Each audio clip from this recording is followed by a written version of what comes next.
Now, if you point your domain to hostinger's name server, the SSL certificate will usually install by itself within few hours. Now, the name servers you need are this one right over here. I'm gonna paste them here. So where can I paste them? I'll paste them here.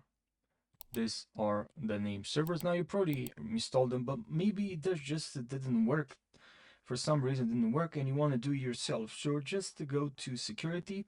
Now to go to security, we're gonna have to first log in our cpanel. So let's log in our cpanel. Now we're gonna have to scroll a little bit down, and then here we're gonna find security. We should be around here, security. And now from here, just click on SSL TLS status. Okay, and now here we can see auto SSL in progress. We can click on here. First, make sure you select that one, and then just click on that button. That's basically what you need to do. So let me just refresh. We can select our domain and click on run.